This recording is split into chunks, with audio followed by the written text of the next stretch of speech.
kondisi masyarakat yang pola pemikiran seperti itu sangat mazhabiyah, sangat sektoral, sangat komunalisme, kemudian dia hanya melahirkan karya-karya pengulangan, kelanjutan dari pemikiran sebelumnya tanpa ada kerja-kerja berpikir yang signifikan. Bahkan kemudian muncul banyak teror intelektual ya, saling mencela, menghambat semua proses pembaharuan, penyegaran, pencerahan gitu ya. Dan juga kemudian menutup interaksi langsung dengan Al-Quran sebagai sumber utama kita ya, karena dengan terhambat dengan kekaguman pada ulama dan sebagainya.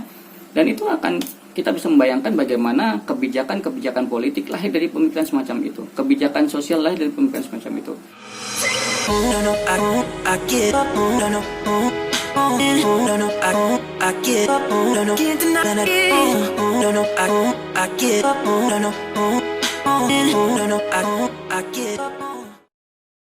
Bismillahirrahmanirrahim. Assalamualaikum warahmatullahi wabarakatuh. Alhamdulillahirabbil alamin. Wassalatu wassalamu ala asrafil anbiya'i wal mursalin wa ala alihi wa ashabihi wa man tabi'ahum bi ihsan ila yaumiddin, amma ba'd. Teman-teman sekalian, kita akan melanjutkan pembahasan kita yang mana pada sesi keempat kemarin kita telah membahas tentang pola pemikiran yang berkembang, yang merebak di kalangan umat Islam, baik pada tataran masyarakatnya, utamanya juga pada para tokohnya, para ulamanya, yang kemudian pola pemikiran semacam itu yang dahulu merebak di kalangan umat Islam itu sebelum ekspansi pasukan salib, tentunya kemudian melahirkan banyak celah-celah kelemahan umat yang memang memungkinkan untuk kemudian dimasuki oleh ekspansi pasukan salib itu. Nah, dari kondisi semacam itu, dari gambaran yang sudah kita bahas kemarin itu, kemudian nanti kita akan membahas tentang turunan dampak-dampaknya, bahwa pola pemikiran yang berkembang semacam itu pada akhirnya nanti akan menurunkan beberapa dampak. Ya, yang pertama tentu dampak pemikiran. Pemikiran seperti apa yang nanti akan berkembang di kalangan umat Islam ya, dari kondisi pola pemikiran semacam itu. Kemudian dampak yang kedua adalah terkait dengan instansi pendidikannya. Jadi pendidikan semacam apa yang akan lahir, yang akan kemudian dihasilkan dari pola pemikiran masyarakat seperti itu. Nah, kita membahas ini tentunya untuk kemudian kita mewanti-wanti ya kondisi diri kita dan umat ini agar kemudian tidak mengulangi kembali ya, bahwa kita jangan sampai kemudian mengulangi terjadinya instansi-instansi pendidikan yang kemudian tidak linear dengan proses tumbuh berkembangnya umat ini. Nah, kemudian nanti ada yang dampak ketiga terkait dengan sosial, di mana kemudian ya pemikiran yang semacam itu, ya instansi pendidikan yang semacam itu melahirkan kondisi sosial yang penuh dengan intrik, penuh dengan perpecahan, penuh dengan konflik dan sebagainya, yang sesungguhnya ini sama seperti yang telah kita bahas di awal dahulu ya, bahwa keynote atau kata kuncinya sesungguhnya adalah perpecahan. Jadi persoalan nanti dampak sosial ini kata kuncinya adalah perpecahan. Nah, kemudian dampak yang keempat nanti kita akan membahas tentang dampak di bidang politiknya. Ya, di dalam institusi keumatannya yang kemudian ini menjadi benteng terakhir yang lemah, yang ambruk, yang hancur, sehingga umat ini tidak punya tempat berlindung kembali. Dan inilah yang kemudian memudahkan kekuatan asing, kekuatan luar untuk kemudian merangsek ke dalam, bahkan kemudian mengobrak-abrik kekuatan umat, dan bahkan kemudian menguasai umat ini. Dan kita mencatat dalam sejarah bagaimana kemudian akhirnya ya Masjid Al-Aqsa, ya kota Al-Quds dan sekitarnya dikuasai oleh pasukan salib dalam rentang yang cukup lama. Nah, teman-teman sekalian, pada kesempatan kali ini tentu kita tidak akan membahas semua dampak, kita akan fokus pada dampak yang pertama, yaitu dampak dalam kaitannya pemikiran. Jadi sebenarnya ini sama seperti yang digambarkan Allah ya dalam surat Ali Imran ayat 19, di mana Allah berfirman, "Wa mahtalafal ladzina utul kitaba illa mim ba'di ma ja'ahumul ilmu baghyan bainahum." Jadi Allah berfirman di situ ya, "Wa mahtalafal ladzina utul kitab." Dan tidaklah orang yang telah diberikan kitab itu kemudian berselisih ya, illa mim ba'di ma ja'ahumul ilmu baghyan bainahum, kecuali setelah ada ya ada kedengkian setelah mereka mendapatkan ilmu dan sebagainya. Jadi kedengkian, kecemburuan dan rasa iri dan sebagainya yang kemudian menjadikan umat yang telah mendapatkan petunjuk ini terpecah-pecah, saling berselisih, saling berpecah belah, saling berkonflik dan sebagainya. Nah, teman-teman sekalian, terkait dengan dampak pemikiran, sesungguhnya ya Dr. Majid Ihsan Al-Kilani itu telah merangkumkan kira-kira ada 3 dampak ya, dari yang cakupannya terkait dengan pemikiran ya. Dampak yang lahir dari pola pemikiran yang sudah kita bahas sebelumnya. Nah, apa itu ya? Yang pertama itu adalah dampak dalam kaitannya karya-karya pemikiran yang serba terbatas ya, sangat terbatas, hanya menjangkau ruang lingkup mazhab ya. Jadi memang kondisi yang penuh dengan mazhabisme, mazhabiyah ya, komunalisme, pengelompokan mazhab itu kemudian hanya melahirkan karya-karya pemikiran yang juga terbatas. Jadi bahkan nanti kita bisa mencermati ya, karya-karya di masa itu hanya cenderung kelanjutan, hanya cenderung pengulangan bahkan dari karya-karya para ulama sebelumnya. Nah, itu yang pertama. Kemudian kita bisa mencermati pula karya-karya di masa itu penuh dengan pujian, sanjungan ya, tentang para tokoh masa lalunya yang telah banyak berkorban, yang telah banyak berjuang ya dalam segala macam kondisi tantangan di zamannya, dan itu menjadi pujian-pujian yang berulang-ulang ya. Kemarin kita sudah membahas ya, sudah membaca beberapa tekstual yang sempat dikutipkan oleh Dr. Majid, bahwa bagaimana nuansa pujian itu begitu kental dalam karya-karya mereka, memuji tokoh-tokohnya. Nah, nanti memuji tokoh-tokohnya ini kemudian juga diiringi dengan celaan terhadap tokoh-tokoh dari mazhab lainnya. Nah, ini yang pertama tentang karya yang kemudian sangat terbatas terkait dengan mazhab. Nah, kita juga nanti akan bisa mencermati misalkan karya-karya yang muncul di masa-masa itu ya, itu biasanya cenderung pada karya-karya yang biasa disebut dengan tobakot atau profiling ya, profil para tokoh ya yang dikumpulkan, yaitu yang disebut tobakot. Makanya nanti kemudian kita mengenal misalkan tobakot para ulama mazhab Hambali, kemudian para ulama mazhab Syafi'i ya, yang ketika karya-karya ini lahir ya, ini semakin memenuhi benak umat ini hanya pada profiling individu semata. Jadi hal ini kemudian menjauhkan umat dari persoalan intinya. Umat disibukkan dengan umat dihibur dengan profil-profil para tokoh ya, tanpa kemudian langsung bersentuhan dengan problem yang mereka hadapi. Sehingga konsentrasi umat hanya kepada para tokoh mereka lupa bahwa ada celah-celah ya, keterpurukan umat di banyak sisinya, yang kemudian itu memungkinkan menjadi pintu masuknya para kekuatan asing untuk menghancurkan umat ini. Itu yang pertama. Makanya nanti kemudian kita ketemu juga karya-karya masa itu ya, cenderung misalkan ya dia pengulangan, tadi kan kita sebut pengulangan, kemudian pujian, kemudian lebih cenderung pada profiling, tobakot dan sebagainya. Kita nanti akan menemukan di masa-masa itu yang banyak dirilis itu misalkan karya-karya berupa penjelasan ya, atau syarah ya. Jadi penjelasan atas kitab para ulama mereka sebelumnya. Nah, dan kemudian mereka nggak cukup di situ, kadang ada lagi penjelasan atas penjelasan itu yang biasa disebut hawashi ya. Jadi ada buku penjelasan atas karya, kemudian ada buku penjelasan atas karya gitu. Jadi hanya pengulangan, hanya kelanjutan ya. Tidak ada mekanisme keilmuan yang berkembang signifikan ya. Tidak ada tradisi diskusi dialektika yang kemudian mengembangkan keilmuan dengan baik di masa-masa itu ya. Dan kemudian bahkan nanti ada syarah, ada hawashi, kemudian juga ada mukhtasar, ada ringkasan-ringkasan.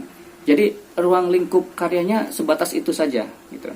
Nah, inilah dampak dari pola pemikiran yang mazhabisme, mazhabiyah ya, sangat tersekat oleh kelompok-kelompoknya ya, yang kemudian hanya melahirkan kultus individu ya, kebanggaan pada tokoh, kemudian pengulangan pemikiran, dan tidak ada kerja-kerja pemikiran yang signifikan di masa-masa itu. Nah, itu yang pertama. Yang kedua, dampak yang lainnya adalah bahkan ya, selain karya yang sangat terbatas pada ruang mazhab tadi, bahkan kemudian muncul dampak berikutnya berupa teror intelektual. Ini istilahnya Dr. Majid ya. Teror intelektual ini ya kepada siapa? Pada mereka yang kemudian berusaha untuk berpikir, berusaha untuk kemudian melahirkan ide-ide segar, ide-ide baru ya, pembaharuan, melahirkan suatu pencerahan ya. Mereka mendapatkan teror pemikiran semacam itu. Nah, ini misalkan ya, kita bisa menemukan dalam fakta sejarahnya. Misalkan kita mengenal mungkin hari ini sosok yang bernama Ibnu Aqil. Ibnu Aqil ini adalah seorang ulama ya, ahli bahasa ya, yang menuliskan syarah ya, atau penjelasan dari kitab Alfiyah Ibnu Malik. Nah, Ibnu Aqil ini adalah seorang ulama Hambali. Nama lengkapnya adalah Syekh Abdul Wafa Ali bin Aqil.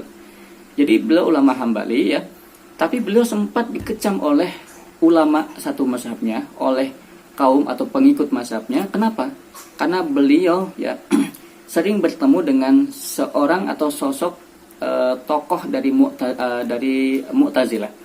Jadi pertemuan yang hampir rutin gitu ya antara beliau dengan tokoh Mu'tazilah yang bernama Abu Ali bin Al-Walid itu kemudian melahirkan kecurigaan. Di masa-masa itu ya, pertemuan-pertemuan ini padahal menurut Ibnu Aqil ya, dia bertemu untuk kemudian memahami cara berpikirnya orang-orang Mu'tazilah sehingga dia bisa memberikan penjelasan atas kesalahan berpikir mereka. Kan kalau logika ilmiahnya demikian. Kalau kita ingin membenahi sesuatu, maka kita perlu memahami problem dari sesuatu itu sehingga kemudian kita bisa menata ulang atau kemudian kita bisa mengkritisi dengan tepat. Nah, tetapi alasan semacam ini nggak bisa diterima di kalangan mazhab ketika itu, di mana ya mereka sangat sektorian ya, sangat membatasi ruang lingkupnya pada mazhab kelompoknya semata gitu. Nah, usia kalau kita baca ya, misalkan Ibnu Aqil di masa itu memang usianya usia muda. Ya, dalam sejarah disebutkan dia berusia kira-kira usia 28 tahun. Memang jiwa muda dan mungkin memang semangat mudanya inilah yang kemudian menghendaki dia untuk punya keberanian berinteraksi dengan pemikiran-pemikiran yang lain, kemudian mendialekkan, mendiskusikan pemikiran itu, dan kemudian ya tentunya sebenarnya kan bagi kita ya, kalau kita berinteraksi dengan pemikiran lain ya, ini kan jangankan dengan sesama muslim gitu, dengan non muslim sekalipun kita nggak ada masalah berinteraksi gitu. Yang terpenting kan buat kita bukan kita yang terwarnai, tapi kemudian bagaimana kita bisa mewarnai. Nah, tujuannya sebenarnya sama seperti yang disampaikan Ibnu Aqil ya, untuk memahami pemikiran mereka gitu, kemudian memahami kesalahan berpikir mereka dan kemudian kita bisa menjelaskannya. Nah, tapi itu nggak bisa diterima gitu. Bahkan sampai kemudian Ibnu Aqil itu dikucilkan ya cukup lama, 4 tahun. 4 tahun itu kalau dalam masa sekarang kan hampir satu periode dalam sebuah kepemimpinan gitu ya. Jadi pada tahun 1068 sampai 1072 Masehi atau Miladiah ya, beliau dikucilkan oleh kaumnya, atau itu pada Hijriahnya tepatnya pada tahun 461 Hijriah sampai 1465 Hijriah. Nah, 4 tahun beliau dikucilkan ya.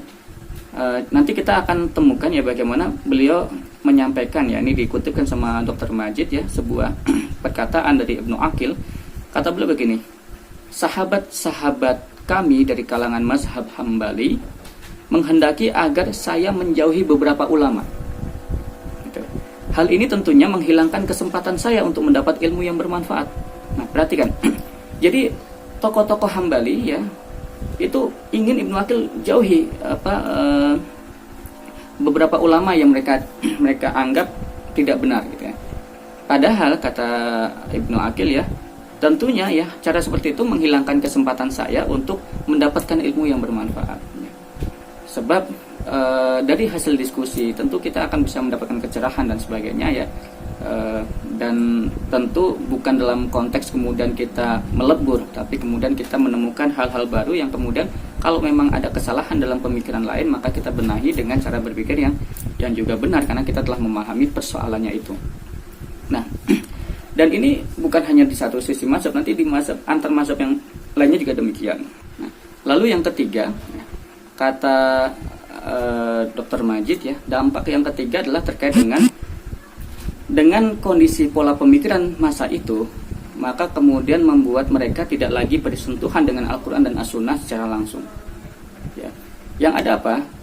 Kita menemukan ya banyak gelaran tokoh-tokoh yang sangat fantastis di masa itu ya. Ya karena kultus individu dan sebagainya gitu ya. Yang kemudian pendapat-pendapat para tokoh ini menghalangi mereka untuk kemudian langsung berinteraksi dengan Al-Quran dan As-Sunnah. Sementara ya, dengan demikian tentu akan menutup ya, akan menghambat ruang ijtihad ya. Kenapa? Karena ijtihad itu ya, cara ijtihad dalam umat ini ya, dia akan tumbuh ketika kita berinteraksi dengan Al-Quran dan As-Sunnah secara langsung gitu ya. Kenapa demikian? Karena Al-Quran itu memiliki kemujizatan sendiri ya. Jadi Al-Quran ya tentu dengan perkataan para ulama punya perbedaan yang begitu signifikan gitu.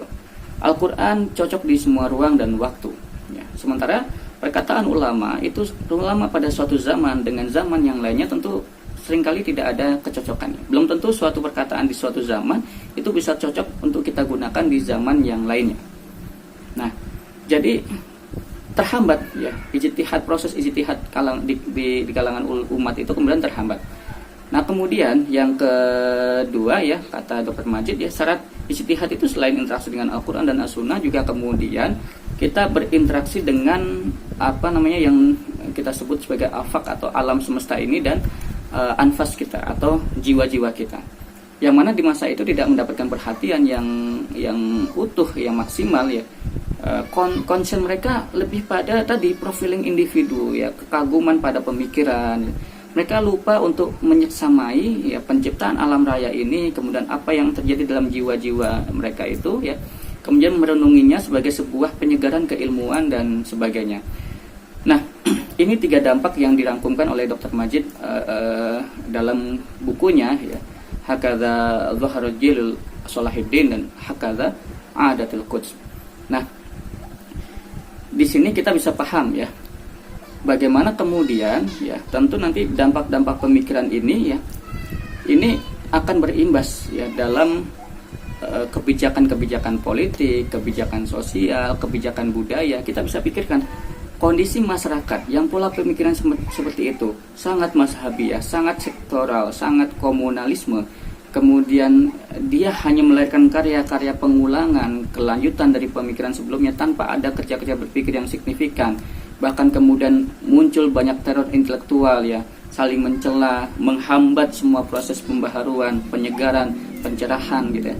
Dan juga kemudian menutup interaksi langsung dengan Al-Quran sebagai sumber utama kita ya, karena dengan terhambat dengan kekaguman pada ulama dan sebagainya. Dan itu akan kita bisa membayangkan bagaimana kebijakan-kebijakan politik lahir dari pemikiran semacam itu, kebijakan sosial lahir dari pemikiran semacam itu. Ibnu Taimiyah memberikan catatan kondisi mazhabiyah di masa itu ya, dengan menyimpulkan sebagaimana yang Allah firmankan sesungguhnya dalam Al-Quran ya. Allah mengatakan ya, ittakhadhu ahbarahum wa ruhbanahum arbaba min dunillah. Jadi kata Ibnu Taimiyah ya, mereka ini seperti orang-orang yang telah mengambil para pendetanya, para rahibnya menjadi tuhan-tuhan selain Allah. Ya, kekaguman mereka pada para tokoh itu melebihi kekaguman pada Allah Sang Pencipta. Kemudian ya, bahkan kata Ibnu Taimiyah ya, sama seperti yang digambarkan Allah, wa minhum ummiyuna la ya'lamunal kitaba illa amani. Ya. Jadi mereka ini seperti orang yang buta huruf ya, yang tidak mengenal kitab, mengenal bacaan, mengenal Al-Quran kecuali apa yang mereka baca saja gitu. Nah, itulah kondisi zaman itu ya. Dan tadi kita telah membahas dampaknya ya. Kira-kira kita bisa membayangkan ya, bahwa pola kondisi pemikiran di sebelum fase-fase ekspansi pasukan salib itu begitu memprihatinkan, dan kemudian kita bisa maklum kalau demikian maka sangat mungkin umat Islam kemudian dihantam dari kekuatan-kekuatan luar.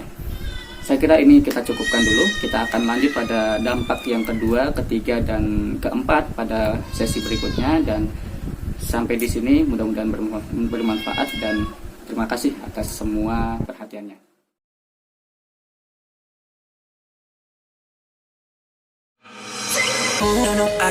I get up, no, no, no, no, I get up, no, no, can't deny that, no, no, I get up, no, no, no, no, I get up.